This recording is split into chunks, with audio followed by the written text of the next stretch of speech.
Benson. Hurt. Here. Gilbert. Present. Swanson. Here. Parker. Here. Poulos. Here. Healy. Here. And Mayor Tomes. Here. Public comment. No one has signed up for public comment, so we will then move on to the first item, presentations. And we have the Public Works Department, Augustana College. Mike, it's yours. Good evening, Mayor and City Council. Tonight, City Rock Island and Augustana are going to give an update on their survey that they've been completing over the summer months. And tonight I'll do a quick introduction. We have Dr. Reisner here, Dr. Arkel, Peyton Heisch. We have Eric Berggren sitting in the back there, Paul Kroll, and forgive me, is it Adriana? Okay, and I'm sorry, I did not have your name. Zach Horf. You were in the email, so I apologize. So we're going to give an update today. I know that some of these numbers in here are scary. They are estimates. So we have to remember that these are estimates. We are about halfway through with our inventory. And so we are basing all of this on predictive models, or most of this information on predictive models. So I don't want to get too far in the presentation, but I want to be up front and remind everyone that these are estimates, and those numbers will come down as the inventory moves along here in the future years. So with that, I'll turn it over to Augustana. Thank you. Thank you. Thanks, Michael. Hi, I'm Dr. Jenny Arkel from Augustana College. I'm one of the lead professors on this project, along with Michael already introduced the crew. Our team here today, very excited to present this project our students and staff and faculty have been working very, very hard on. I'd like to start by saying thank you to the city, and in particular Michael Bartels and Jason Upton, Public Works, for this opportunity for our partnership and attention to this very important community need, as well as the federal call on the lead service line replacement and notification act. So last May we came to you and presented to you our plan to address this issue, and today our team of students are going to present how we actually carried out this plan and our findings with that. Before I turn it over to the students to present that, I have a few reminders of what we are discussing and what we have studied.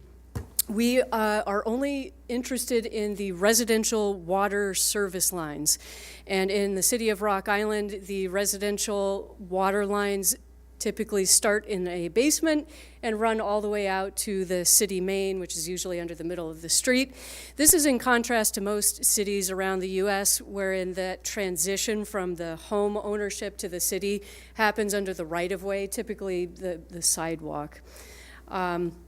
The other logistical reminder are the deliverables and timeline.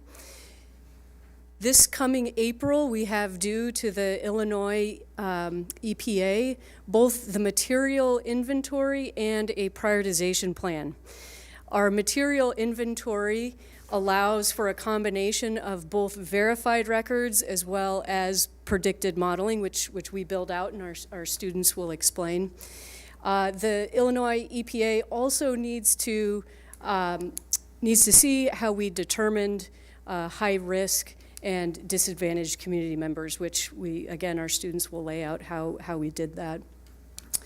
As the project progresses and our model is validated, as Michael Bartels said, as we get more information in, our inventory and prioritization plan will be updated with the final revised plan due by 2027. So under that layout, I will turn it over to one of our lead students, Adriana Reyes, who will explain how we carried out the first portion of our project.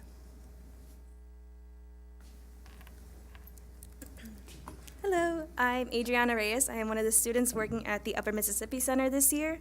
By the end of the summer, students at the Upper Mississippi Center canvassed over half of the city's homes, which was 7,200 homes. The map that is being shown is exactly the blocks that we covered. This summer, we strategically canvassed the city using a grid system so that we would be able to get an even distribution of every ward. Besides going door to door, we also printed out postcards and posters, and we left them in grocery stores, libraries, churches, barbershops, and banks, basically anywhere where we thought residents would be able to visit the most often. When spreading the word about the lead service line project, residents had very good feedback and gratitude when they saw that Augustana students were involved with the project.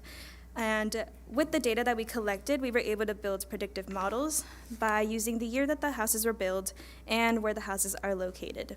We were also able to create a financial and replacement plan that will determine which houses will get priority based on the law, vulnerability, and localized needs. When we were creating the postcards and the websites, we made them so that they were easily accessible and readable by the public. When we made it the website, we included information and infographics about the lead service line projects.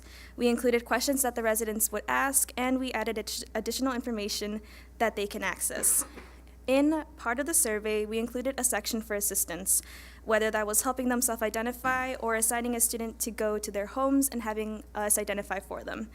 Our sustainability manager was able to help those residents in a timely manner.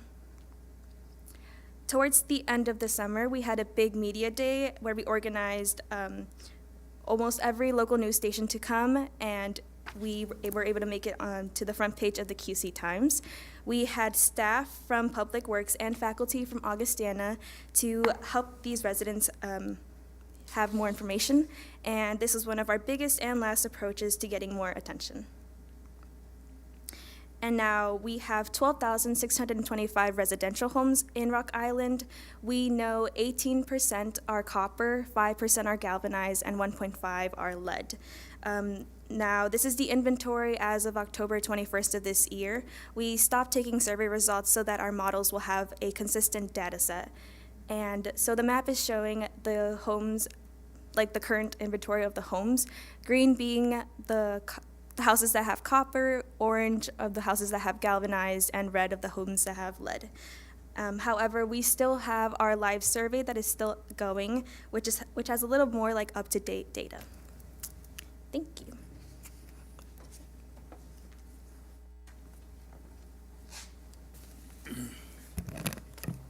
All right, hello everybody. I'm Zach, and I helped out with the predictive modeling. So as Adri said, we had about 25% of the city known after our sampling efforts over the summer, and we used what we knew to make predictions for the unknown homes. So we made our predictions using a random forest algorithm, and the variables we looked at for each home was the age of the home, because we know that certain materials are used in certain date ranges, and then also we used the distance from known lead service lines. So that's kind of shown in the map on the left-hand side of the slide, and what that's showing is that lead is generally clustered together. So we could use that to make our predictions. So on this slide, we have our prediction plus what we know. So this is representing all of the residential parcels in Rock Island. As we can see, there is a high amount of galvanized and a large amount of lead service lines, but we know that this is likely a high estimate at this point in time, because the older homes may have had their pipes replaced, and also we are comfortable possibly over-predicting a little bit, because unknown service lines will automatically be assumed to be lead if we report them as unknown. And then also our predictive model will be verified over the next 5 years through the current water meter replacement project. So when they go there, they will also check the service line and help us verify our model.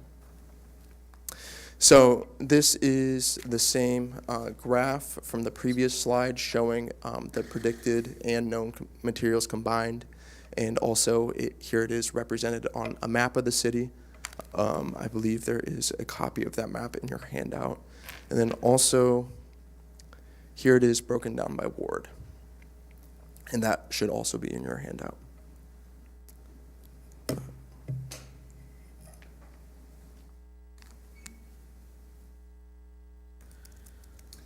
Hello, my name is Eric Bergen. I'm a student here on the Lead Service Line project. I'd like to thank Mayor Thomas and City Council members for having us here. I can say that as a student, this has been an incredible partnership, and it's been so great to help the city and community of Rock Island. So when we look about replacing lead homes, we have to think about how we want to do that equitably. So what we've done is developed what we call a social disadvantagement index, meaning that those 5 census variables right there, we can combine them together and get a number attached to each block in Rock Island comparing social and economic disadvantagement. So on that map, the darker red and the higher number would be looked at as the more disadvantaged block using those census variables right there. And this model is driven by a deep literature review of how to quantify something like disadvantagement. So then we also look at vulnerability for lead poisoning. And the target group that we're looking at here is children under 5. So we can see that spatially there on the map too, the darker red color being more population of children under 5. So when we look at how we want to go about equitable replacement, it's important that we keep in mind these 2 variables, disadvantagement and those that are most vulnerable for lead poisoning. So what we can do is combine both of those variables together and get a nice map that looks like this, that combines both. So what we're looking at is that deep, deep blue or dark purple there, and that combines both of the previous 2 maps that I showed you, both quantifying social and economic disadvantagement and vulnerability for lead poisoning. This right here is consistent with the Illinois bill and the Lead Service Line Replacement Advisory Board and what they recommend to how to go about lead replacement. And now we're going to get into the financial models of the project, and as Mike told us before, these are all estimates from a model. And over time, these numbers will most likely go down, that being the total cost.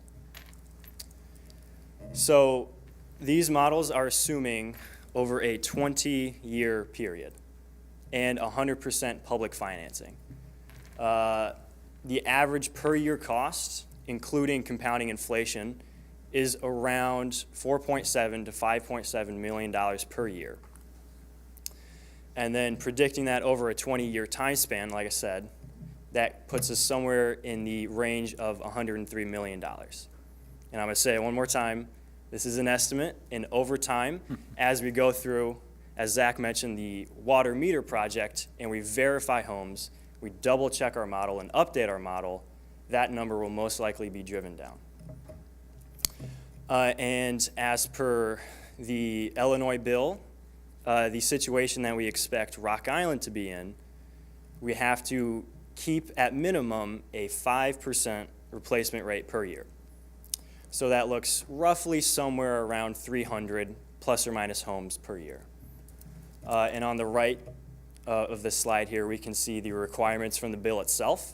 So as I just mentioned, no less than 5% annual replacement of total lead and galvanized homes. Next, because of the number of lead and galvanized homes in Rock Island that we expect, we are looking at a 20-year timeline for this project. And the bill requires that we start no later than 2027. So now some financial considerations, which I've touched on previously. From the bill and the Illinois Lead Service Line Replacement Advisory Board, they recommend that looking at this replacement as to best protect the most disadvantaged individuals. So from the Lead Service Line Replacement Advisory Board, that is households falling below 150% of the federal poverty level, and 150% is $40,000. Also, different grants and loans look at 80% and 50% of area median income. And so we can see that spatially on the map there on the right, that kind of peach being 80% of area median income, which is about $40,000. And then that dark red being low income households, that is 50% of area median income, around $25,000. Also, looking at cities that have already gone about lead service line replacement, it is recommended that replacement be done on the block level. There's not a specific number attached to how much money that saves necessarily, but just thinking about if we replace a home here, and then we jump across the city, and then we jump across the city, it makes much more sense to replace all the homes on one block that needs to be replaced at the same time. Next, breaking the project into 3 to 5 year phases is how every city has gone about this before. That helps not only for predictive modeling, but also financial modeling. It's very hard to predict 20 years in the future. So breaking into 3 to 5 year phases where you rerun the financial models and get better numbers would be the way to go about the project.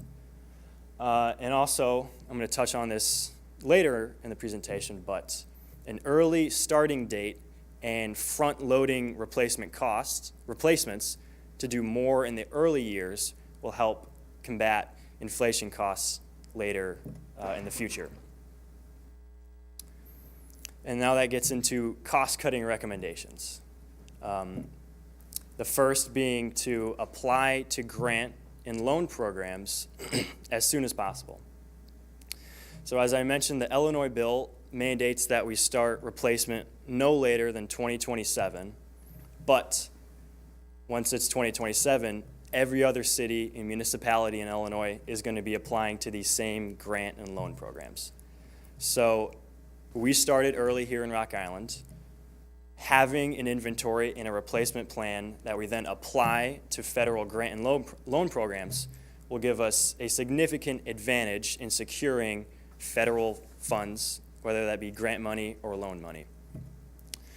The next, which I just mentioned, was starting replacement sooner and front load the schedule as to earlier in time.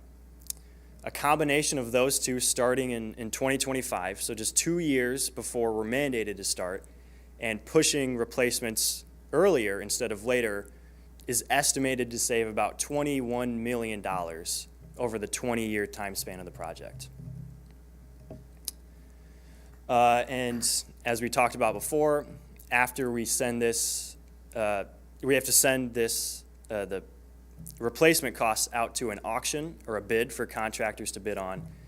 And in the competitiveness of that bid will most likely drive down the average cost of replacement. So now here are the 3 main federal loan or grant programs that other cities have applied for and also have lots of funds dedicated to lead service line replacement. The first being the Illinois Drinking Water State Revolving Fund. This has the most federal funding dedicated for lead service line replacement. It's about $15 billion from federal funding, and 49% of that $15 billion has to be dedicated through grant money or forgivable loans. So applying with our inventory and our replacement, equitable replacement guidelines, which we've developed, gives us a much better chance to secure federal grant or forgivable loan money through the Drinking Water State Revolving Fund. Next is the Water Infrastructure Finance and Innovation Act, which just as of last month announced another $7.5 billion in federal funding. And this is available year-round to input applications. And the last is community development block grants. There's not one specific for lead service line replacement like the previous 2 grants, but there are multiple grants through the U.S. Department of Housing and Urban Development that can be used for lead service line replacement. So then that gets us to the final recommendations for the financial side of the project. That being starting with 100% public financing and starting with the most disadvantaged blocks in Rock Island. This ensures that the most disadvantaged households will have to pay the least out of pocket and will use federal grant money to secure their lead service line replacement. The next recommendation is to apply to the Illinois Drinking Water State Revolving Fund by March 31st, which is the deadline for the next cycle of that grant. And the last is to start replacement as soon as possible.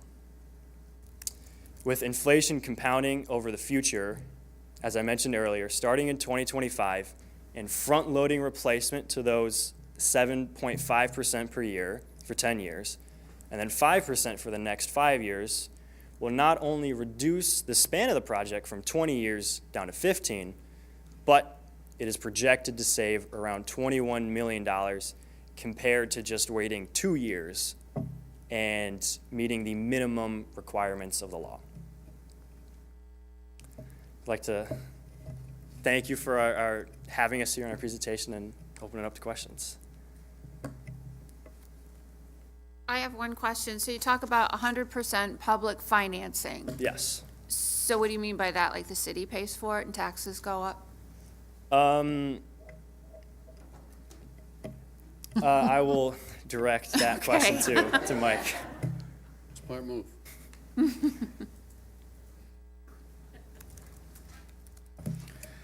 That's a decision the city council would have to make. But public financing is city money, Is- right? Correct. Yeah. Yeah, if we go back to the first slide that was shown, when looking at ownership and our ordinance, that is our ordinance from our code of ordinances, and yes, the resident does own the service line from the home to the main, including the connection.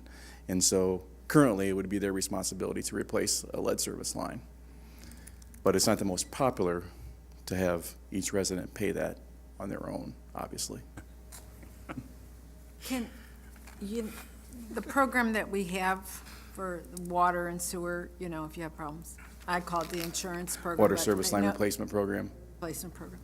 Can any of those funds, like if you have it, can you use that to pay for it if your house needs? So that contract or agreement with each resident is very specific in regards to leaks. It doesn't discuss lead service lines. We could modify that to accommodate that. Again, that would look at increased costs for the program. Currently, they pay a set fee. I think it's $12 a month. That cost would certainly go up if we were going to include that. And we only need to replace lead lines, right? We Not what? ga- We only have to replace lead lines, not galvanized. So that's also shown in here too. So galvanized is if there was lead, if there's a lead material upstream from galvanized, then galvanized is considered lead because it could be contaminated from the lead service. So unless you know that a galvanized line going into the home does not have lead from the curb valve or curb stop to the main, that is going to have to be replaced. If we can identify that during the water meter replacement program, or if we were going to do some pothole digging next to the curb stop and say, okay, from the home to the curb stop, it's galvanized, and then we dig up on the other side and we see that it's galvanized as well, then it wouldn't need to be replaced. But if it's lead, it would require replacement. And when are we starting that water meter replacement? So when would they be starting to check? It should start probably the 1st of January, in 2024. Oh, okay. Yeah, that's already been awarded. We have materials on hand to start the meter replacement project, and next year we'll have 3,200 homes completed. So is there something on the city website where a resident could go and plug in their address and find out where they are in the plan? We have not, but we're getting very close to that. We've had pre-construction meetings already. We're leading up to that. So But we're not ready to That will be roll an that out. option where they Correct. could go in and find out where they're at. Okay. Yes. I don't know what, excuse me, I'm sorry, I was just thinking of the meters. Where do we, when and how are we determining which meters get replaced first in these deals? Would it be? It'll be based off of this data. There you go. Thank you. Oh, okay. Couple, go ahead. So under financial considerations, when he was explaining poverty level, federal poverty level, the area median income, I remember from our CDBG conversations that practically 50% of Rock Island households are low to moderate income. So, I mean, I would think that would help us maybe some in these applications. Is there only going to be one contractor awarded for this project? Or, It depends how we set up the contract. Generally, yes, it would be, especially if you're looking to do 300 to plus homes a year. Yeah, I mean- One contractor could certainly handle that contract. be spending an awful lot of time. And the HUD programs, Miles isn't here to talk about the HUD programs. I'm curious to know if we would have more favorable chances at getting some additional HUD money since we are an entitlement community and our poverty level is 21+%. Yes, so that is true for the community block development grants and also the Drinking Water State Revolving Fund. Frankly speaking, all of the grants and loan programs that we could apply for. They look at specifically both project size and the replacement plan that we've developed. So having specified how we are prioritizing both the disadvantaged community members and the community members that are most vulnerable for lead poisoning will greatly increase our odds of getting federal or free grant money. Thank you. A couple questions. And looking at your graphs per ward, I'm looking at Ward 6 for obvious reasons. Is that, if you're looking at the cost per year, is that a typo? Yes, I'm seeing, there's an extra zero. yeah, there's an extra zero in there. The ward by ward handouts? In the Ward 6 Oh. cost per year, it's, Why you gotta call them out like looks like, huh? that? I gotta call them out like that. Well, no, if it's a typo, I'm just wondering, you know, which number does it belong? I don't have those handouts. Shows $8,450. No, $8,450,000. Yeah, it's a little bit above everybody else combined. I would imagine there's an extra Yes, zero. that would be an extra zero on there. Thank you. And then the next question I have is if the galvanized pipes are considered lead, because there is a lead in the line upstream, would that not also affect the copper lines? So And if not, why not? then that looks at the chemical structure of how the galvanized iron pipes are built. And so over time, as lead particulates upstream flow down into the galvanized pipes, those lead particulates get stuck in the pipe, and then they slowly get released over time, which is not seen in a copper pipe. So the law dictates that every galvanized pipe that has ever been downstream of a lead pipe must also be replaced. And it's also worth noting that the bill requires that after 2027, every unknown home be quantified as lead. But also, the bill allows us to submit predictive models as to what our best guess is for what those homes are. And they allow us to build financial and replacement models off of predictive models. Do we have a best guesstimate of how much of the city pipes are lead lined or lead contaminated lead? The graph there on the left is our best guess for residential homes of what we think, how many residential homes will have lead pipes. But I'm talking about the lines that have lead upstream. We were talking about that, their effect to the galvanized lines. Yeah, Those are city lines. Do we have any estimate as to how much, what percentage of those lines are contaminated? So we don't really have lead lines. done. We had lead joints, so there would be lead joints, but it's not a surface contact. So in other words, they would be in your T's, your Y's, anything that would have could have a lead joint in it. But lead pipes, usually you won't see lead much larger than 2-inch, inch and a half will not be lead because of the weight. If you've ever seen a lead line, there's a lot of weight to it, a lot of size, flexibility. Doesn't really hold a good structure. It can bend. So as far as our lead in our mains are ductile iron. So this is dealing with the galvanized, like Mike said, anytime it was downstream. So generally what would happen is, because your galvanized pipe would be a straight pipe, it's hard to get that connected directly into a main. So they would use a gooseneck or some sort of something that was pliable that they could get make that connection from the main to the galvanized. So our mains are lead-free. Our mains, we have lead in the joints, but it's not a surface contact. And currently, when we find lead in a joint, we remove it. But we don't know what percentage of our lines where the joints go from city-owned to private property ownership. We don't know, we have no idea how many we have there. As a city, what is our responsibility to eliminate that lead joint? Well, as we find it, we're eliminating it with a replacement, but we don't look at, this bill is pertaining to our lead service lines that are going to the homes. The lead joint doesn't need to be replaced unless we Yeah. reach it. That's not part of the state or the demand by EPA to replace lead joints. It's only lead pipes, not joints.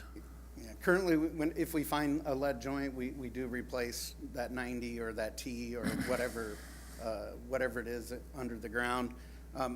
On Judith's thing too, dealing with the programs, currently, if we have a replacement that needs to be made, or somebody has a leak on they're on the program, currently, as part of the program, we will replace the whole thing if it is lead or galvanized. And leaking. But there has to be an issue as to why we're replacement, because there's no more partial lead replacements, meaning we can't go in there, if it's a lead pipe and it's partially leaking, we are having to replace that whole line as part of the program because there's no partial lead replacement. Right, but that's the part that's in your home, pretty much, right? The lead service No? line, it goes to your home, from the water main, from the street to the house, or to the meter in the house. Right. Because that's what you had to check when you got your survey. You had to go to, in the basement where your water meter is, and look at your pipes and Yeah, then determine. because part of the program too, part of this investigation is they're not requiring dig up, because when you disturb it, then you have to replace it. So if you were to go in there and dig it up and check it, if it was lead, then at that particular time, you would have to replace it, because there's no partial replacements. So we took the best chance it was to determine what that service line was by going into people's homes, because that's where you would be able to see it. Everything else would all be underground on your home service.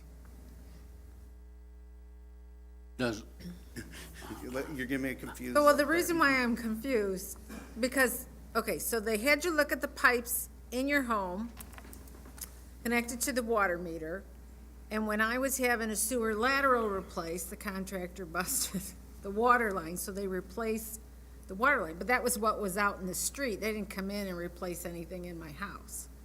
So you must not have had lead, or they were able to do a partial replacement in that particular case. I'm not sure what the particulars were of your house, but Is documentation kept of all those when you have to make those kind of repairs? yeah. So you could always go back and look it up, kind of thing? But I think in your case, it was a copper line. Yeah, I have copper They lines were able already. to just do a flare connection Yeah. and make a repair at that Yeah. point where it was damaged. So do the galvanized pipes within the home, beyond the water meter? That's that's considered premise plumbing. So this was in Those legislation are not for a affected lot by of years. the same lead that was upstream? Yeah, because that would be what would consider downstream. After the meter would be anything after the meter is considered premise plumbing, so that So would that- fall that- under plumbing code. Out of your house. What's that? Is that what you're saying? What's coming out of your house? No, that's I think he's beyond, talking about beyond, inside your after, house. after the meter, you still have galvanized piping, so I take it that there's some magical thing inside that meter there that takes out all the lead? No, I think somebody who's concerned about it would want to replace it, but it would be on their dime. That was The my law, point. yeah, the law does not require us to replace galvanized pipes, or lead pipes for that matter, within people's private homes. That was my point. Right. Right, okay. Yes, magic meters. Magic meters. Thanks, Dylan. Bit of a subject change. Does this conclude our partnership with Augustana College? Or are they continuing on and helping apply for grants and loans and managing this project for the next 20 years? It does not. I have discussed with them being a partner and applying for these grants that were discussed tonight. It just seems like a no-brainer to have them do the application since they've done the study. And so we're working on a cost for that, and that'll come back to council here shortly. Obviously, probably next month, so that we can meet that March timeline for that grant application deadline. As far as any future projects, I know we've discussed, as additional, we're daily bringing in new data for the system, and I think that they would be willing to keep updating that, on a whether it's a quarterly basis or however that works out. But they've been a great partner, and I don't want to speak for them, but they can certainly talk about that too. But I think there's additional areas for collaboration between both parties. Yeah, for what it's worth, I appreciate the work that Augustana College has done up to this point. Yep. The WIFIA money, the $7.5 billion in federal funding, is that, you're taking a lot of bullets. Good job, man. I like this. Really. Is that mostly grant, loan? Is there a combination? What is that money? From the WIFIA, that is mostly loan Mostly loan. funding. The average interest rate from the Water Infrastructure Finance and Innovation Act, I believe, is around 2.2% for the 2023 fiscal year, which is below market rates for a 20 to 30 year loan. And as I mentioned, for the Drinking Water State Revolving Fund, how 49% of that has to be grants or forgivable loans. The other percent of that, the loans are, for the 2023 fiscal year, around 1.24. So a lot below market rates going outside of private investors. Thank you, and you did a great job. And ultimately too, a lot of times with federal money, I get emails, and Mike gets emails, they just released X amount of dollars with this new bill.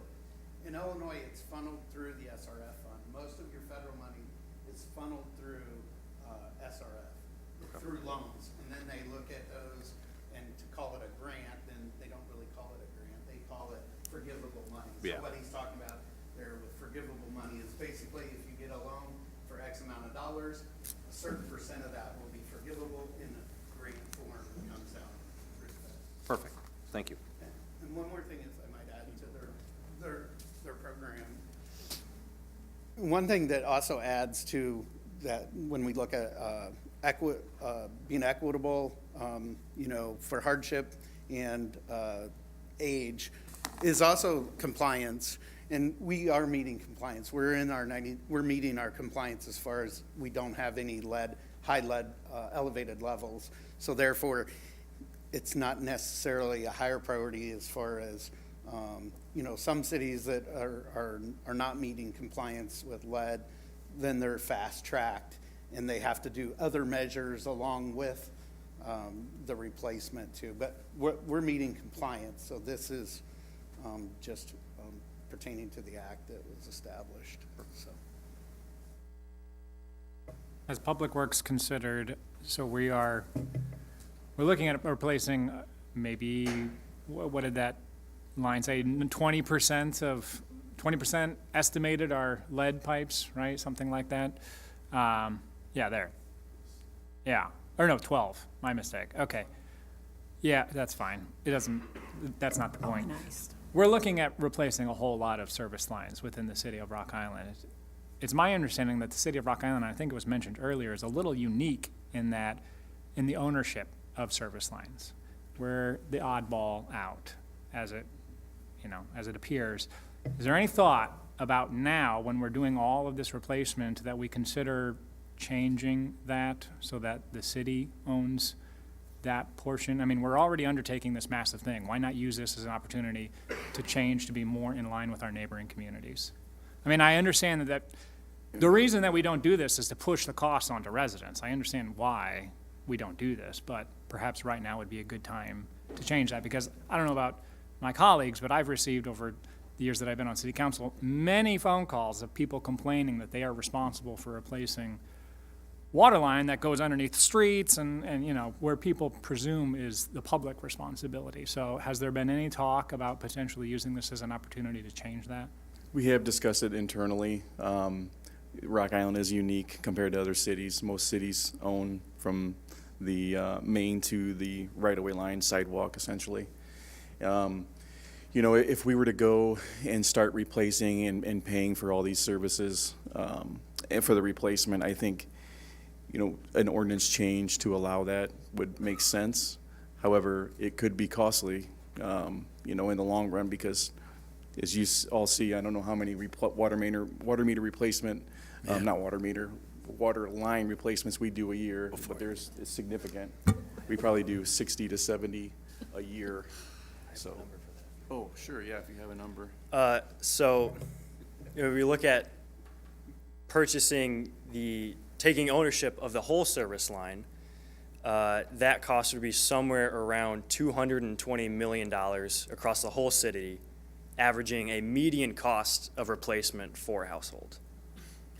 I think his question was just not necessarily replacing them, but just owning them. Yeah, I don't think we should And not, replace every single. and I don't think Dylan's was owning it all the way to the house. He was owning it to where the property line starts or the right of way. Matching what everyone else does. Yeah. I'm not sure what other cities you compared it to. I've worked for 2 cities in Illinois, and in both cases, it was, as is displayed here, the private property owner owned it all the way to the main. I've worked for other cities where there's a shared responsibility, but that's only been where the meter was in the yard and, in warmer climates. And then the city owned it all the way up to the meter, and then from the meter to the home, the private property owner. So it was a little bit easier to distinguish where you made that break, where the meter was. It gets a little more complicated where the meter's in the house. Where do you draw the line? And then how do you replace that? So I think that's some of it, why it's the way it is. What does Moline do? Moline owns from the main to the curb stop. What does East Moline do? I'm sorry? Do you know what East Moline does? It's the same. Coal Valley's the same. What about Milan? I don't know. So, just, for summary and closing here with the recommendations. Again, obviously the biggest one, and that's the first one, is the 100% public financing. We're saying that because obviously that's the hard decision for the city. It's the most costly for the city, but it's the most costly for the resident if you don't do that. So that's something that the city council will have to decide going forward. We would like to start applying for these grants sooner than later, and so we would like I'll call it a thumbs up or permission to start applying for these grants, and obviously we'll bring back a proposal from Augustana to do some of these applications for us. This is going to be almost a full-time job applying for these grants for going forward, because there's so many of them, and they're so time sensitive, and there's a lot of time commitment from employees. So we are also applying for other grants outside of lead service lines as well. So it's going to take a partner like Augustana to continue working on these. In addition, well, from what we've shown there, I get emails every day I just saw one from Sorensen's office regarding funding for lead service lines. So there's new ones coming out daily. To apply for the grants, do you have to do the 100% public financing? No. That's not a requirement? No. Okay. Do you, when you're planning on replacing those lines, are you looking at contracting those to an outside source, or are we looking at Yeah. city employees doing that? Yeah, the city doesn't have the, we don't have the time, we don't have the, there's no way we could complete that number in that amount of time. So, and there, like, there should be economy of savings there, doing them all, $300 to $400 a year. And there's qualified contractors here in the Quad City area to do that. Okay. How long does the job take to replace, what is it, a couple days? It's probably one a day. I mean, depending, they may go and excavate so many and get them all ready to go, and then they'll, so they could do multiples a day. I don't really want to speculate on that, but they could certainly get the 300 to 400 done in a year. Can you bore them, or do you have to dig it up? Can you bore? Each one's going to be unique. I think obviously the most cost savings would be to bore, unless there's pavement where they're going to be doing their connection is under the pavement anyway. Then you've got an open cut trench anyway. When I was in Galesburg, they did 500 a year, and they pulled the line through the ground. You dig a hole, at the main, and then you pull the line out, pull the new one in. Yeah. And what they they did replaced at my theirs house. with plastic, which made it a little bit cheaper, but now there's a question about whether or not you should use plastic or not. One of the things we're also looking at, not to alarm the council, but, we're talking about lead service lines and all new connections to the main, but, our mains are not new. And so we're going to be running brand-new services to old mains and connecting to old mains and essentially having, for lack of a better word, Swiss cheese of the pavement for every connection. So we need to identify internally whether the mains themselves should be updated during that time. The street's open, essentially. You're going to have, a gauntlet of pavement patches for each connection. That would be the time to replace the main. So there's some additional costs that's not going to happen, and we're going to try to limit that. But we would be doing ourselves an injustice if we didn't look at that at that time. So along with replacing the water lines, you're gonna have to capture funding for any road repair patching, any sidewalk repair. Well- And I'll be honest with you, you're gonna get umpteen calls from landowners who want sod in their yard where you ripped it up. Yeah, well, we've discussed that, and we will not be doing sod. It will be seed.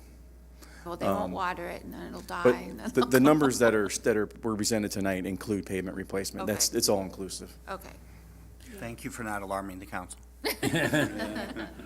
I gotta say, seeing the numbers here and these numbers, start applying for those grants tomorrow. I don't think that's, there's much of a decision there. I think it's, start going for it. Does anyone else have any less? All right. Well, thank you. Good job. Appreciate Yes, it. thank you very, very much. You guys did great. Yeah, very good. All right, up next, Finance Department, CIP.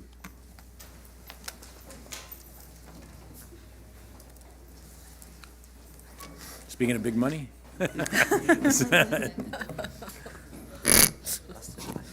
Night for big dollars. Rita? This is the big one. About yourself? You feel good about that? Yeah. Good. I'll tell you why. Why? If there's a mistake there, where else is there? Everybody out? I'm sure they are. Oh, boy. So, yes.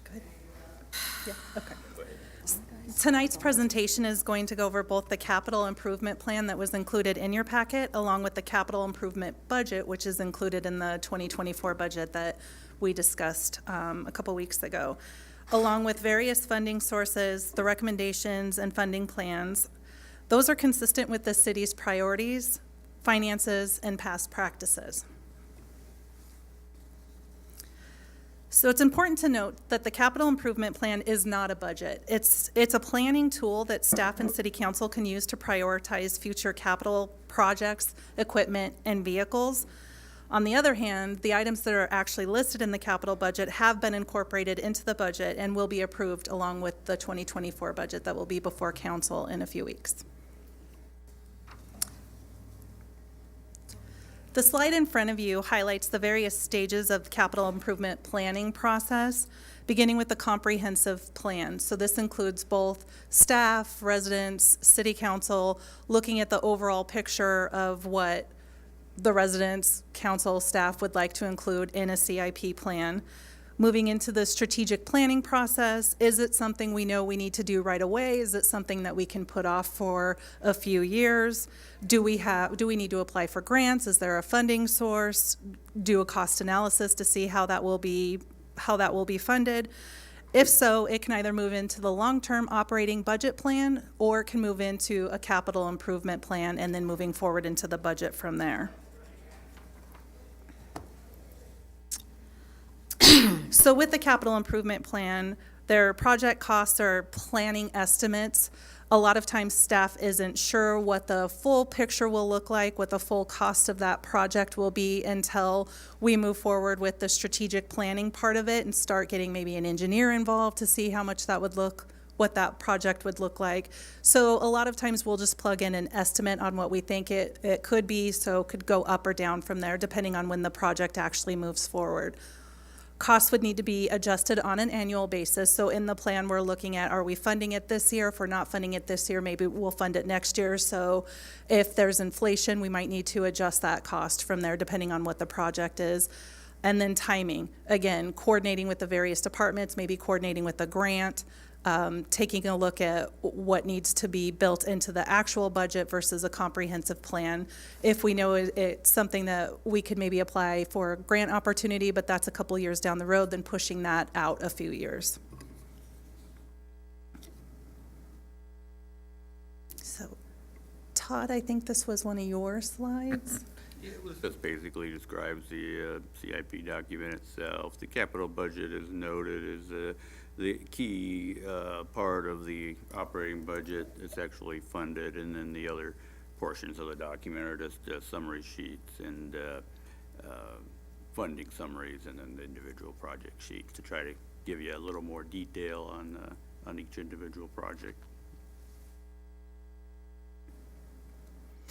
Okay, so moving into the actual 2024 CIP budget, what's in front of you on this slide is what was requested for the budget. So we had $28.7 million was requested in total spending for 2024. Broken out into categories, 10.7 would be miscellaneous, 9.5% would be parks, 8.7% would be facilities, 25.4 would be streets, 29 would be utilities, 8.2 fleet replacement, and 8.5 public safety. Just for a reminder, the 2023 request was 24.1 million. This would be our recommendation for the 2024 budget, so it would be $24.5 million, and then again broken out between miscellaneous, facilities, streets, utilities, fleet replacement, and public safety. So Parks got 0% of their request. We did not include any CIP funding for parks. The various funding sources are on the screen in front of you. So 53% is from continuing ARPA projects. 13% are user fees and others. So user fees are funding sources like the water meter replacement program, things of that nature. 15% are contributions and grants. 7% are fleet. This slide is the CIP focus area, so you can see it broken out between streets, fleet, public safety, miscellaneous, parks, facilities, and then utilities from there. So at this point, I'm going to turn it over to the various department directors, and they're going to go over their slides in more detail and be available to answer any specific questions you might have related to what was included in their department's CIP request. So we'll start with streets.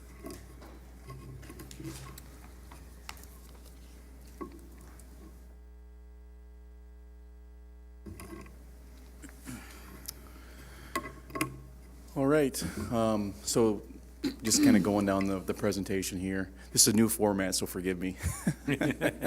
So obviously we have the Downtown Rock Island project. I can give you a status on that. We met actually today on a progress meeting for design. They've already submitted the environmental permitting down to the state for approval.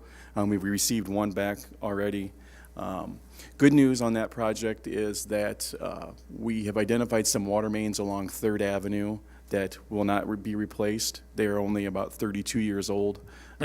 So, you know, we're looking at a 100-year-old life expectancy on a water main, so those are relatively new. So we're looking at a savings of about $600,000 on that project. So some good news with, I'm sorry? Yours? Is it on, no, seriously. It's in front of your area, up 3rd Avenue, 17th and 19th Street. I thought those were newer. Yeah, they were 1980s era. Yeah. So, but again, getting back to the downtown project, we expect to have that out for bids middle of January, bid opening in February, and construction still on schedule for March or April. So that's good news on that. 28th Street Court, this is a project that's been on the CIP since I started here 10 years ago. And it's finally designed. We have environmental back approved, and we have funding for that. So that is moving forward. That's, if you're not familiar with that project, it's south of 31st Avenue, 2 dead-end courts, very bad condition, received many complaints from residents on that street. We've done some resurfacing to get it by, but again, it is in need of replacement, and that'll be a total reconstruction. 40th Avenue Bridge, this has been in the budget now for several years. This has been delayed for an environmental review. If you don't know where this project is west of 24th Street on 40th Avenue, serves a few homes on a dead end up a hill. But it also backs up to Black Hawk State Park. And the environmental review has taken forever due to the proximity to Black Hawk State Park. But we've got an all clear on that project. So that's on the council agenda for tonight for approval, recommending Valley Construction for the construction. So that will start first part of the year of 2024. On the right, those are just street maintenance projects that we bring to you. Generally, most of those are either local gas tax funding or motor fuel tax, pavement striping, joint and crack sealing. Those locations we identify within Public Works. We try to spread those out amongst the wards as much as possible. And so, again, Brick Street patching, all of our regular maintenance contracts are part of that. Some utility projects. So earlier this summer, the council approved a water tower contract through USG. We've had a maintenance contract with USG since 2011, and we extended the existing contract to incorporate our other 5 water towers. What this does is they are water tower experts. The city of Rock Island is not. And so they will do annual inspections, draining the water tower, inspecting the exteriors, interiors. Any maintenance that's included with those is included in the contract. This is an 11-year contract with USG. That includes a complete repainting of the exterior and interior if needed, structural repairs. They'll also be looking at our antenna installations for our cellular phone leases. So we've had some issues with companies coming in, doing work, us not necessarily knowing that they're in there, things of that nature, structural things with that. So we're changing our review of that process, and everything will go through this company.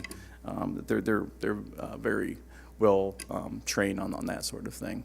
The water meter replacements, we just discussed that. That has already been awarded. McClintock Plumbing will be doing that contract. We're going to be starting the first part of 2024 with 3,200 replacements, and we'll do 3,200 replacements every year after. It's a 5-year contract, and the balance of the water meters will be replaced in year 5. We had $1.5 million dedicated in ARPA funds for that project, and we have about 800 or some thousand remaining to go towards that water meter replacement project. The backup generators, that's for 4 water treatment facilities. We had $500,000 of ARPA funds for that. We were hoping to get an award, but it still has not been announced through FEMA, and the funding would be used for that grant match. On the wastewater side, Mill Street Anaerobic Digester, this project's still in design. We had $1.4 million through the design. This project's about 95% complete design. The project costs have increased significantly. We applied for a defense Community Infrastructure Program grant. We partnered with Rock Island Arsenal. However, we weren't awarded that project. We were asking for $8 million because that's what we feel the project cost is going to be. So this project most likely will not move forward this year. Mike, real quick, just before we get too far ahead, what is an anaerobic digester? I don't even know what that is. Well, I had to take notes because I thought I might be asked that because I'm not a wastewater expert myself. They're used to stabilize the sludge and is generated by the wastewater treatment process. The digesters are part of the original construction of the plant in 1940, and they're requiring, we have to clean and maintenance of and rehabilitate the structures.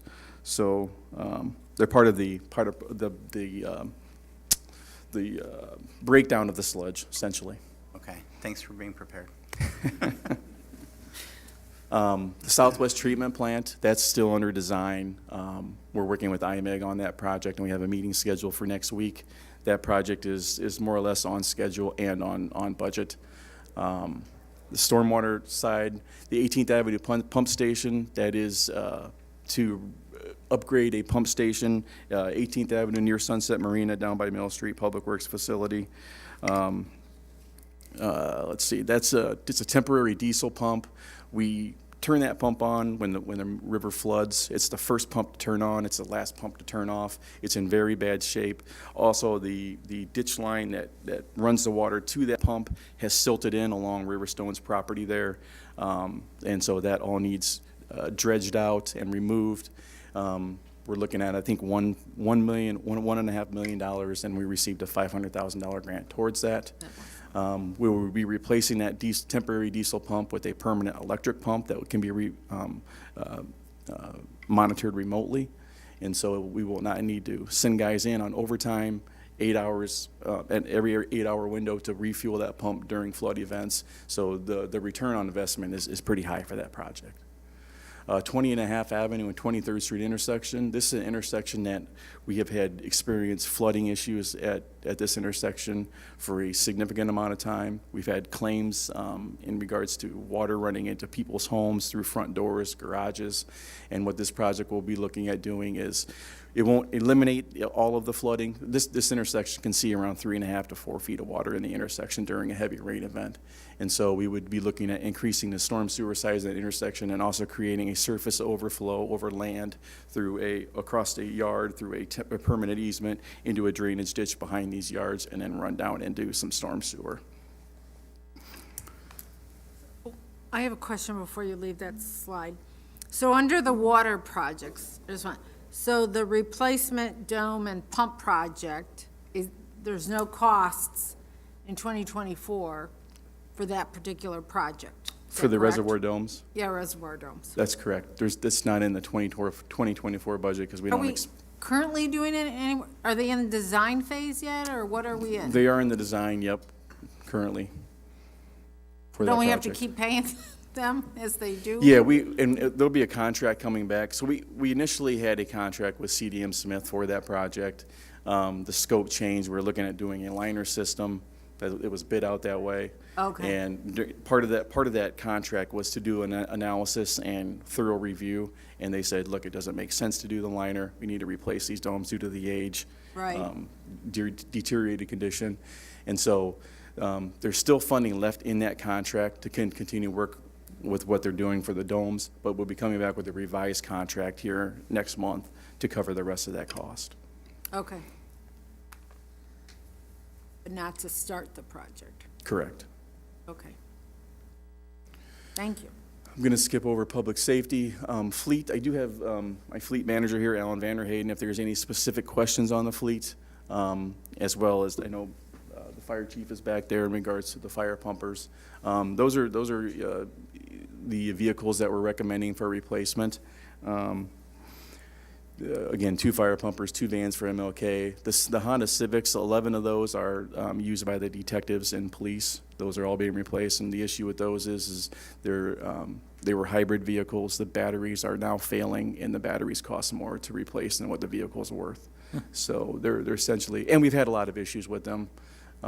So we're needing to upgrade those. We would upgrade those looking at like a 4-door sedan, Chevy Malibu, or some type of similar vehicle.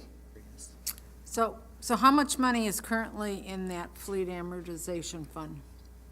I think approximately, and I don't know if, 2 million? Okay, I was gonna say 1.2, so I was way off. Okay. So this, the purchase of all these vehicles, is that gonna pretty much wipe out the It will. fleet amortization fund? That's correct. That's why we're hoping when we submitted, a year and a half ago, we had a big ask for ARPA funds, about $5 million, which Yeah. included all these vehicles and then some, but we didn't get that, which I understand there's a lot of needs. Right. But we're hoping to help out that fund and use some ARPA So funds. how much money are the departments having to contribute in the 2024 budget for money to go into the fleet amortization fund? What, 1 million? Okay, I'm glad Brian's here. yeah, okay, so is every single department having to put money in? Yes. Every department? Well, if they own a vehicle in it, so not like finance doesn't have any vehicles, so that one doesn't put any, So like police, fire, public works. So park. finance is the only one that No, doesn't no, have I'm to just put saying, money in? I'm just using them as an example, but, like admin, CD, MLK, if they have a vehicle they use, then that department puts money in it. MLK isn't putting money in? No, they do, They are, yes. for 2024? Okay.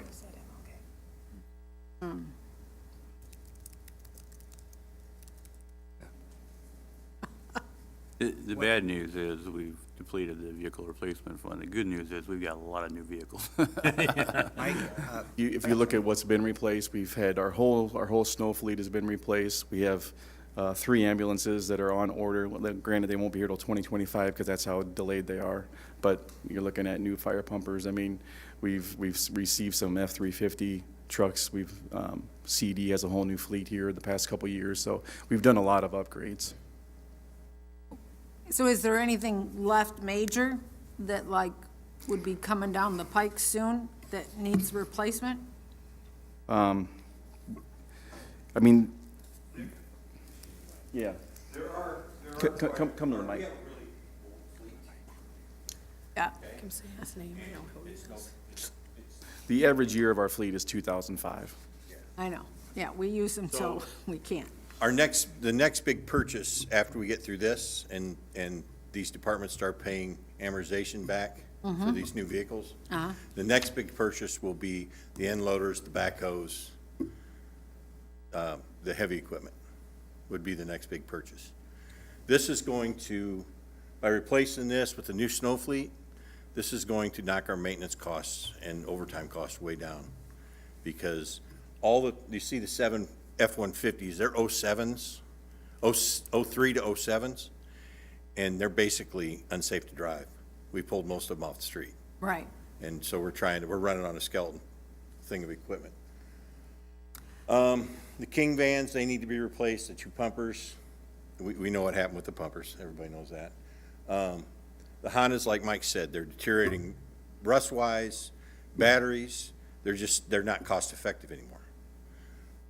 I've gone through the whole fleet several times trying to figure out the best possible scenario, and this is what I came up with. Alan, when do you expect, so the end loaders, the backhoes, all the heavy equipment, when do you project that? 26, 27 2026, 27? budget year. I believe they're shown in the CIP draft, the other document that's not part of this that was sent out.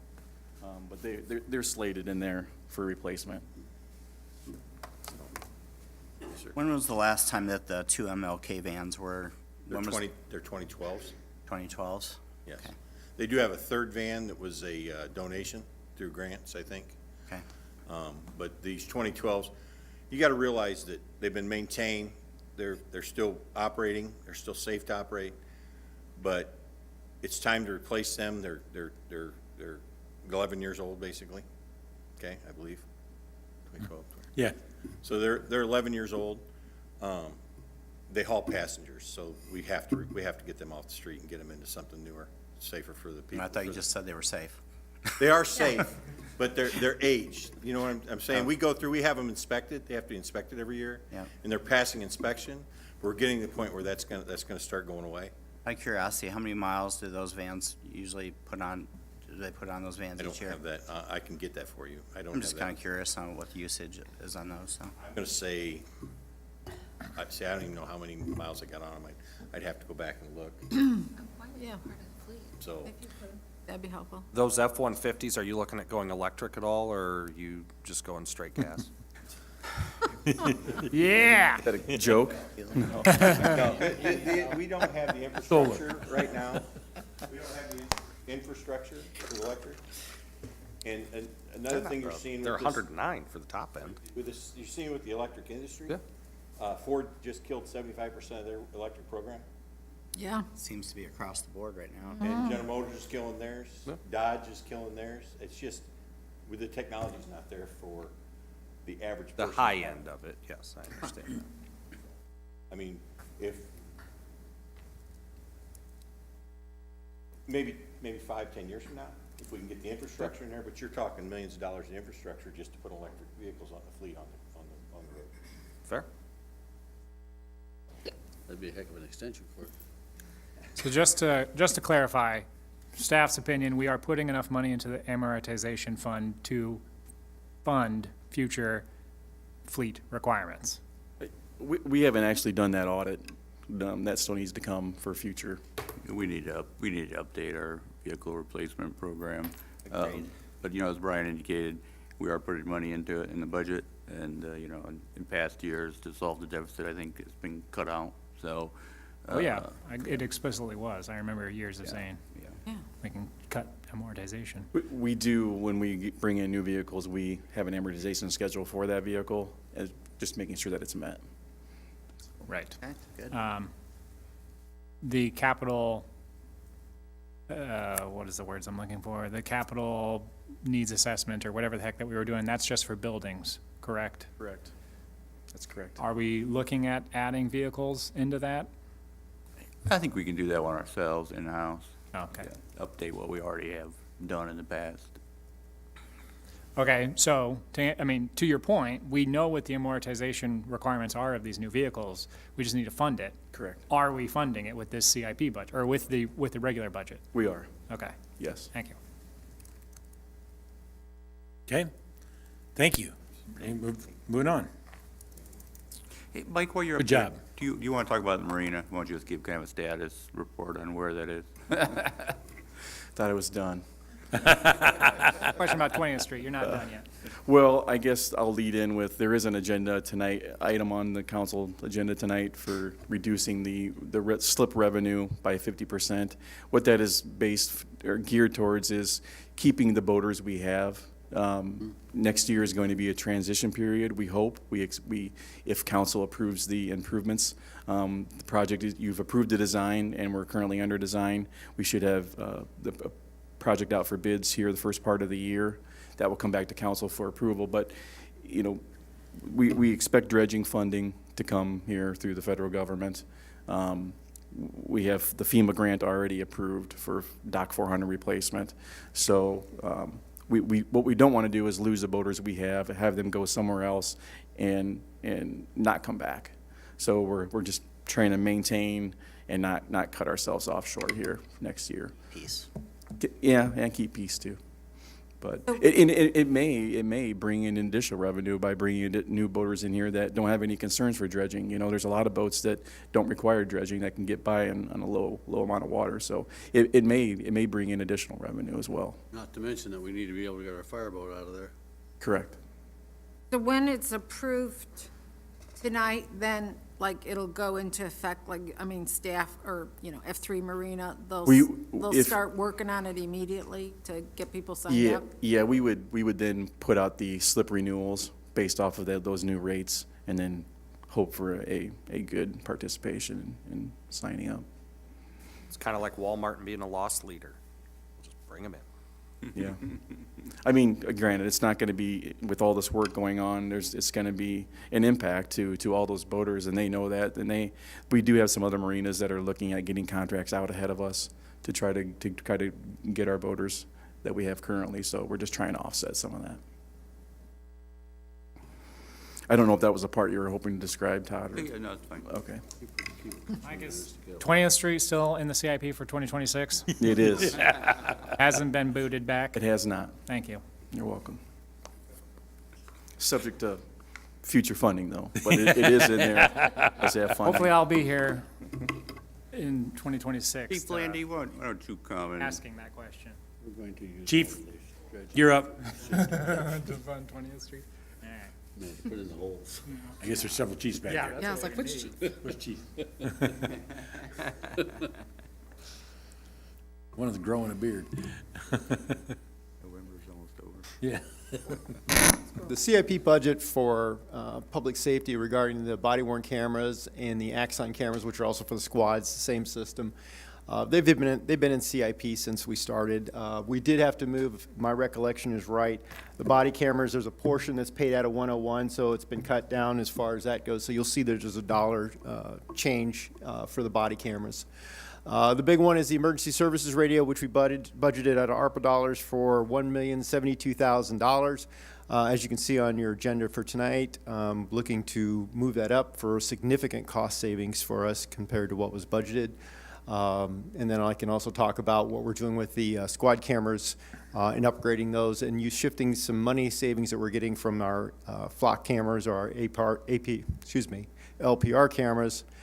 We've seen savings in that also that we want to use to help offset the increase for the new squad cameras. And again, that's also an expansion of LPR doing that. And I look forward to answering any questions or talking about that later on. As far as the station alerting system and ambulance cots, I'll let the fire chief talk about that. If anybody has any questions for me. The memory foam? Oh, no. Hear about the cots.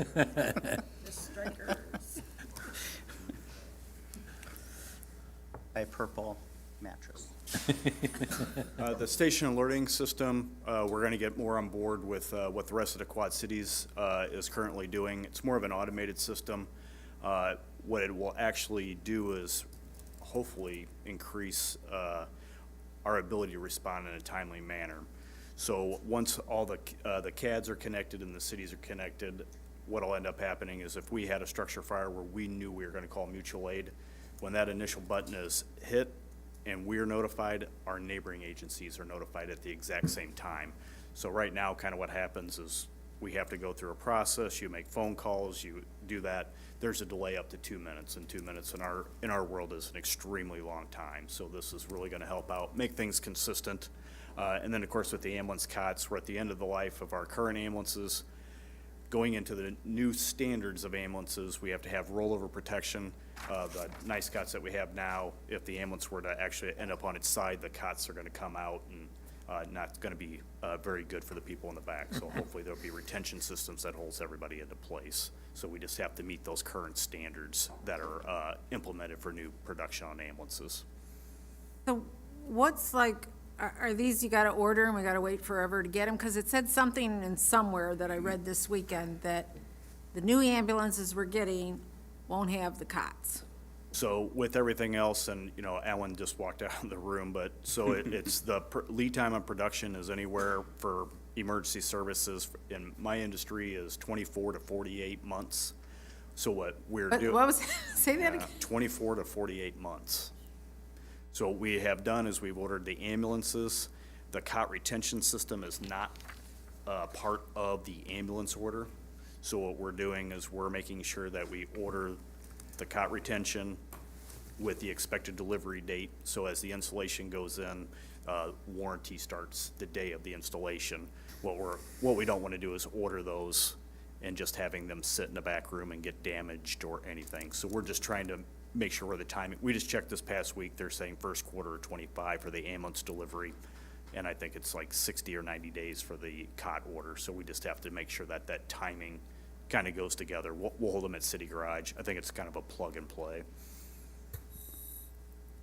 And is it an agenda item so that the fire truck company, whatever you call them, Alexis, so they've got one pumper truck that they have that we can purchase now? Yes, so that's what the agenda item is for this evening. So with the two engines that need immediate replacement, Alexis had a demo vehicle, and it met a majority of our needs.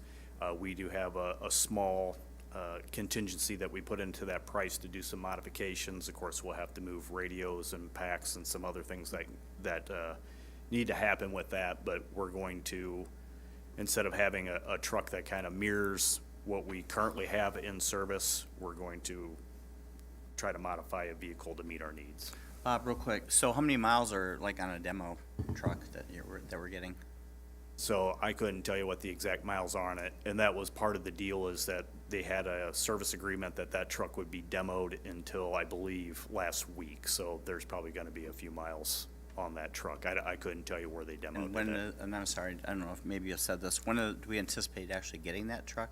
I just talked to Alan in the back. We're expecting it, so with the modification, 60 days. Okay, thank you. And in the meantime, we're still borrowing? So at this point in time, we're running kind of on a skeleton. We have 4 vehicles, 4 suppression vehicles that need to be in service at all times. 3 of them are Rock Island vehicles, and then we are, Moline has loaned us one that needed a few repairs for us to put it in service, and we're borrowing one from Bettendorf at this time in order to get us to where we'll run the Moline vehicle in a longer term. Because with that second one, so hopefully 60 days, the Alexis will come, a few modifications, put it in service, but we're still doing the research to get that second replacement pumper, and it looks like some of those deliveries are estimated for April or May for off-the-line engines. So, real quick, just for my own knowledge, I guess. So how much cost savings are we saving by getting a demo truck versus a new one? The list price, I believe, was $585,000, plus then we're gonna have the 20-something thousand in modifications. So normally, Moline's delivery, theirs were close to 800. It just depends on what the modifications are. Some of the Pierce that we were looking at were about 730,000, but it just seems depends which vehicles are rolling off the line, and those could vary from 700 to 900,000. So I would, plus radio installation and a few of those modifications. So I'd estimate somewhere on average of 800,000. Okay, thank you. Thank you. Thank you, Chief. I'm going to talk a little bit about City Hall project, and I'm going to call on Tim just for a brief update on the city software project and what we anticipate happening in the next year. With respect to City Hall, we have an agenda item tonight to engage a construction manager. The final cost of a construction manager will depend somewhat on the final cost of the project, but what we anticipate being part of the approval tonight would be for them to engage in pre-construction services. So they'll work with the architect to refine the scope of the project, look for, value engineer opportunities in the beginning of the process, and then help prepare what would actually be a bid. And, the final cost of that will depend again on the scope of the project, but the pre-construction services will be under $25,000. With respect to the overall funding, the project cost will depend very much on what we end up with in terms of the design and the scope. But as envisioned, that project would probably be between $1.5 and $2 million. We haven't specifically identified the funding source for it. For 2 things kind of need to happen. 1, the final cost estimate needs to be developed. And then 2, we're also working to update all of our ARPA projects and costs. You remember the City Hall was part of the ARPA plan, but funding amount from ARPA was to be determined. So in January, we'll come back, talk about the status of the ARPA projects, specifically as it relates to funding. Some of the projects have come in under budget, and some funding from ARPA would be available for the project. And then the other potential source would be from our surplus, and I won't go into that in great detail, but we would anticipate, even after the surplus that we've allocated for the 2024 budget, probably being $5+ million in the surplus funding column that could be available for the City Hall improvements. Tim, do you want to come and just give a brief update on the city software project, and then we can open it up for any, follow-up questions the council might have?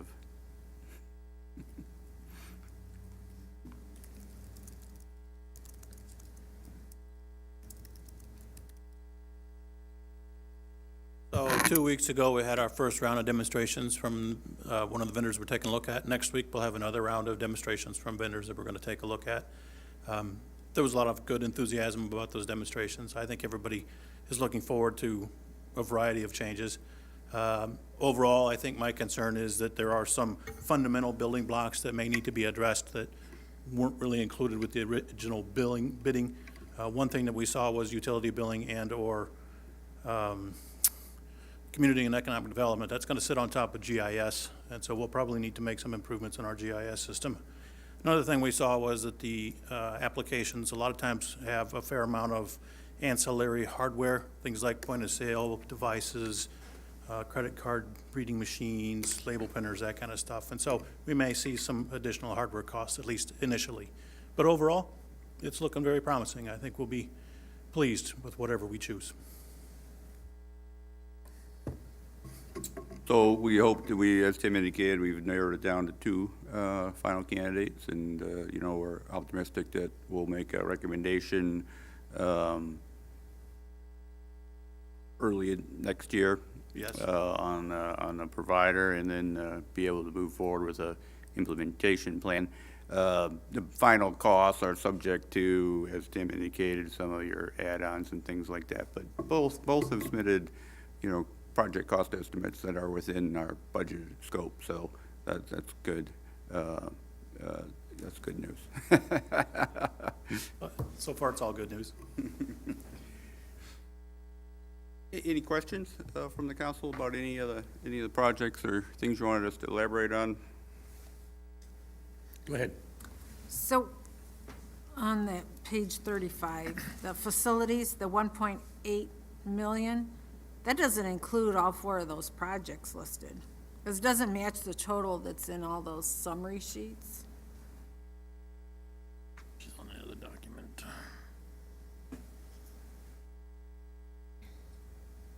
Well, part of that's because the library's paying for their own. The city's not paying a penny for it. Oh, okay.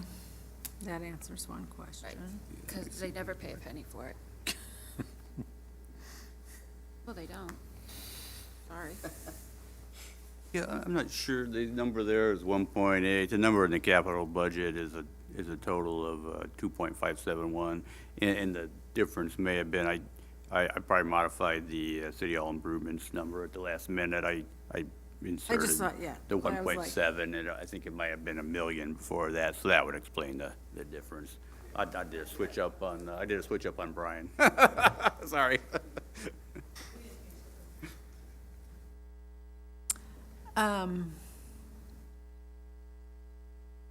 With the water project, so I know we have a 5% water rate increase, right? For 2024? At what point will we be having to evaluate all the projects and then figuring out how much more we're gonna have to raise the water rates to cover these? I think the water increase is 5.5%, Oh, it's 5.5? and then the wastewater is, I thought yeah, it was it's 5. 5.5, I believe, and then wastewater is 4.5. We are in a rate increase through 2025 currently. Oh, okay. We don't want to, we prefer not to amend rates right in the middle of a rate increase. So, and most of these projects that we're discussing, I'll call them the big ticket items, will be happening after that 2025 date anyway. So we would be looking at after 2025. And then it's going to be a yearly review after that. Oh, okay. Because setting a 5-year rate increase like we did last time, there's so many variables that can change. And so it's hard to lock yourself in a long-term rate increase like that when everything's so fluid. Okay, thank you. I had a few questions. Are you finished? Oh, go ahead. One, are our contributions removed from the CIP budget? The Economic Development Services Agreement with DARI is not a capital project. So it has been removed? Yep. Yeah. Okay, thank you. Second, and I guess it's kind of the same thing. So this is a good explanation of everything that is included in the CIP, but as was discussed previously, 0% of what Parks requested is included in the CIP. So what didn't make the cut? Is our CIP, additionally, in the beginning of the presentation, we talked about how this is a planning document, not a budgeting document. And it occurs to me that historically, the CIP has been used as a budgeting document, not a planning document. Department directors are only putting in there what they think will get funded versus what are the actual capital needs for the city of Rock Island. So are we addressing this at all? I mean, is it an accurate depiction of the capital needs for the city of Rock Island? And I might ask John to come talk about park projects too, but yeah, Brian, go ahead. Yeah, if you look at the CIP document, the long paged one, we pushed any project that wasn't funded in 2024 to 2025. So that's kind of showing you that the projected history of when it could possibly be funded. Possibly. Yeah, hopefully.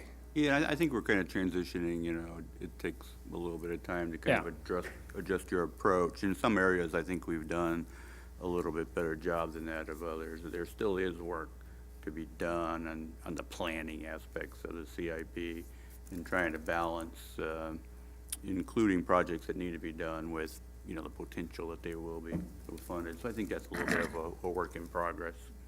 And I asked John to come up and talk a little bit about park projects specifically, because he has a number of projects in the CIP, just not all of them that were funded, and he also has a number of projects that are ongoing as well.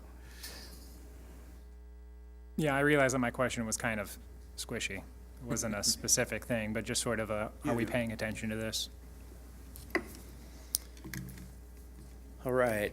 Some of the projects that we submitted on the CIP process is Hodge and McKay Sport Court resurfacing. We've got the basketball and tennis courts out there that are well beyond their lifespan out there. And so we put a number in there, an estimate on getting those resurfaced before we end up like where we're at with the Longview tennis courts. We've done a number of years of preventative maintenance on the courts. It's getting to the point now where if we don't do something over the next couple of years, we're going to be starting from scratch out there with the sub base and everything else. And we have $150,000 in there for that. The next project we have is Hodge Park ADA paths. With our in-town sports, our sports moving in town from the sports complex, we need to have some ADA pathways to get folks to the tennis courts for our programming, to the baseball field for our sport programming, and to the bathrooms. Good news is we did get a trails grant from the state of Illinois to go around the exterior. So it kind of makes sense at that time to go ahead and plug in the ADA pathways because we're going to see a lot more traffic in Hodge Park. And that is a project, too, that we will be getting with Miles and his team and see if we qualify for some CDBG funding to get that done. The next... What's the Trails grant? The Trails grant was for $50,000. It was a match. We're going to be providing the labor. They're going to be providing a lot of the materials and support for that to the tune of about $38,000. We had about $12,000 in there for our labor. Next on the list that was categorized, I don't know if I put that in there, but the RIFAC ARPA, or you guys put it in, but obviously we did get a lot of ARPA funds. We're very appreciative of for RIFAC. We'll have the exterior tuck pointing done and a lot of masonry repairs on the building to keep the outside out and the inside in. We have seen some leaking and some effervescence going on there that will be addressed, which it's huge, especially when you have a natatorium the size of RIFAC's. We're going to be remodeling the locker rooms. That's currently underway right now. We'll be installing a preschool glass security wall. As you walk in, it'll match the current facade as you enter the building. And we're going to be installing windows in the pool area. Right now, it was built in the late 70s. It's kind of a box, so we're going to be opening that up, much like we did with the Whirlpool project 10, 11 years ago. We're also going to be replacing the diving board. It is well beyond its life, and the state of Illinois now has moved it from 10 feet deep, it must be 12 feet deep. So we're going to transition to a slide for the kids to go down into the deep end of the pool. Next request was for a new clubhouse at Saukey. It's 91 years old. We've patched it together for the past number of years, as far as I can remember. The good news is we applied for a park grant, PARC, through the state of Illinois, and we landed on the approved list. I don't want to get too far ahead of myself until I get that grant happened. So that means that for an investment of about $100,000, we'd get $1 million project done, which would be huge for that end of town and the residents and the youth that we serve, and Augustana golf teams, Rocky golf teams, cross-country meets. And it would be a way for us to generate revenue year-round versus being a seasonal facility. We'd be able to have indoor golf lessons with the first tee and offer some food and beverage and other amenities with a golf simulator year-round. So the grant was 900,000? Yeah. Well, it's a 90%, 10% match. That's exciting. But Yeah.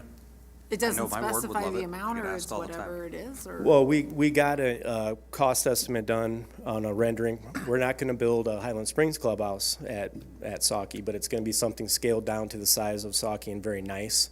And the estimates are coming in just over $1 million. So for a little over $100,000 investment, we're going to get over $1 million project completed. Knock on wood. Great.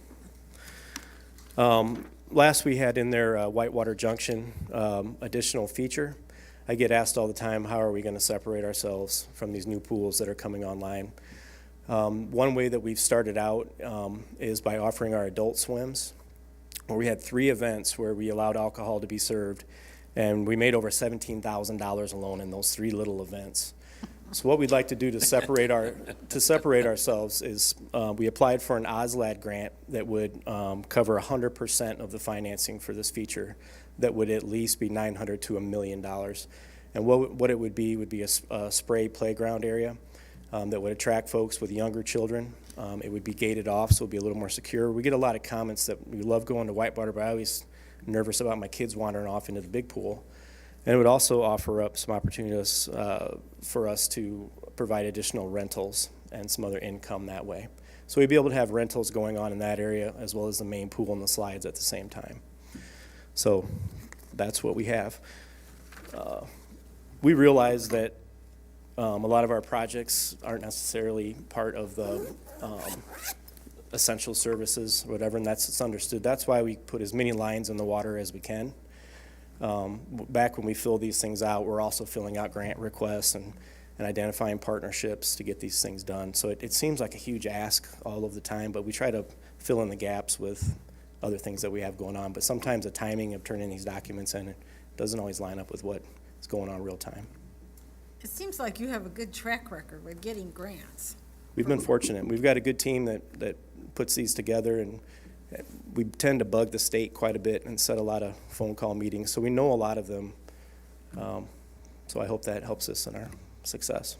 Well, I for one appreciate, and I'm sure the rest of the council would echo that, of all the great work that you do in your department and your thoughtfulness and your vision. You have a great vision, so. I appreciate it. Thanks for I'm fortunate to keeping have a pushing. great team around me all the time, so. Residents love our parks. They do, and you talk about a lot of lines and a lot of things going on, but it's important to stay relative to the industry and everything else. And we've seen too many times, whether it be like the downtown or everything else, we kick that can down the road, and then it is a bigger problem later. And so it really is important to try to stay up with them, and you work hard at that, so thank you. I appreciate that, and I'll get off my soapbox here in a second, but we've also been doing a lot of work with CED, Tom and Miles. We do have a lot of parkland, and I don't want to give any of that up, but if there are opportunities to come together with a residential commercial partnership in there that remains a really nice park element, we're open to that. So very important. Thank you. Thank you. I do have something. Yes. Because I am frustrated a little bit here. Not with you, John. You're great. Okay. So I do want to point out on the facilities thing, the downtown library exterior masonry and the bathroom renovation should not be on the CIP budget because the city's not paying for them. The library is 100% paying for them. Also, when you look at the fleet stuff and all the requests for the vehicles, the library bought the bookmobile. The fleet is the city is maintaining it, but we purchased the vehicle because that was another expense that the city denied for the library. So if you look at the list of CIP asks for the library, none of them were approved. So, I mean, I feel your pain, because for parks, none of them were approved, but I also want to bring it to the council's attention that none of the library's CIPs were approved with city funding. The library is paying for them out of their budget. So I just wanted to clarify some of that, because I think it's a misnomer having those two things listed on the CIP budget, because they really shouldn't be. Didn't the city pay for the mobile library, though? No, the library bought it. I would guess that was. Yeah. Okay, thank you. Good comments. If there's nothing else, then I don't want to rush it, but we have 6 minutes before the next meeting. 5 minutes. Soon. Second. Moved and seconded to adjourn. All those in favor say aye. Aye. Opposed?